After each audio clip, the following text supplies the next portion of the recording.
والناس لسه في أول يوم من أيام رمضان وبتقول يا هادي يا شهر كريم، واللي قابل حد كل سنة وأنت طيب ورمضان كريم. تعالوا نشوف الواقعة اللي حصلت ديت في إسماعيلية، في قرية اسمها قرية نفيشة. السلام عليكم ورحمة الله وبركاته. الراجل سايب مراته بقاله 3 سنين ما يعرفش عنها أي حاجة، ولا هي تعرف عنه أي حاجة. خد بعضه ومشي من البيت، وبعد كده بعد ما عرفوا عنه بقى بدأوا يبعتوله ما يردش عليهم، مكبر دماغه وسايبها عند أهلها هما اللي بيصرفوا عليها. ابتسام اللي عندها 41 سنة، وخليفة ده جوزها عنده 48 سنة. وبمرة واحدة كده ولسه في أول يوم رمضان وقبل السحور الساعة 12 بالليل الراجل بيخبط على الباب رايح لهم. بيفتحوا الباب، ايه ده؟ يا اهلا وسهلا، وانت كنت فين ده كله؟ ان شاء الله جاي سائل فينا دلوقتي، اهلا بيك، عايز ايه حضرتك يعني؟ دخل سامحوني ويسامحوني وبتاع كلمة كده وكلمة كده، لكن تسامح مين؟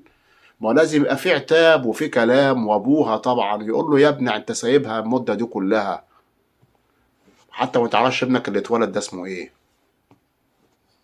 سايبها واحنا يعني ما هنش عليك تبعت لها اي مصاريف للعيال. شوف بقالك كام سنة سايب عيالك ولا تعرف عنهم اي حاجة، وجاي دلوقتي عايز تصالحها. هي مش عايزاك، هي قالت له انا مش عايزاك ومش هرجع معاك البيت وخلاص على كده. وصممت، قامت اتخانق معاهم. الراجل لقى سكينه قدامه، راح قايم خليفه ده اللي هو جوزها وراح مديها كام طعنه قدام ابوها. ابوها راجل كبير لسه بيحوش، مش ما قدرش عليه، راح مديله كام طعنه هو كمان، وقعهم هما الاتنين على الارض. الست بقت تصوت، جوزها اترمى على الارض مره واحده، وبنتها الحقوني الحقوني. الناس سمعوا الصوت والاستغاثه على طول بلغوا الاجهزه الامنيه. البكر خد بعضه وهرب.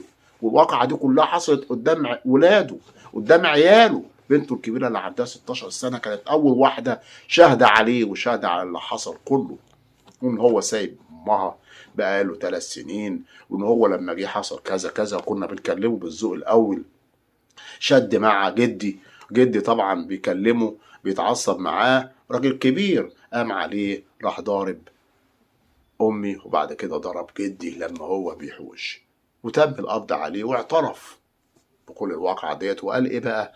قال هما ناس ما بيتمرش فيهم يستاهلوا اللي عملته معاهم. هنقول ايه بس؟ طبعا سعادة البيت حول محكمة الجنايات، ومنها طبعا بقى ان شاء الله كده على فضيلة المفتي. انت قاتل 2 مرة واحدة، قمت على طول لقيت السكينة قدامك قمت رحت مديهم الاتنين. جاي تصالح في رمضان وتقول رمضان كريم وأول يوم نروح نصالح؟ تعمل جريمة قتل وتاخد بعضك وتنزل عشان خاطر هما مش راضيين بيك؟ ما طبيعي، ما انت لازم اما هتروح أول مرة كده ما هو لازم يبقى في محاولات يعني. أول مرة ماشي، بعد كده حاول تاني وحاول تالت، لكن مش من أول مرة كده انت هتخش هما هياخدوك بالأحضان ويقولك تعالى يا حبيبي يلا يا بنت روحي مع أبوكي. هنقول ايه بس؟ غير لله الامر من قبل ومن بعد. بشكركم جدا، بتمنى من حضراتكم الاشتراك في القناه، تفعيل زر الجرس، والسلام عليكم ورحمه الله تعالى وبركاته.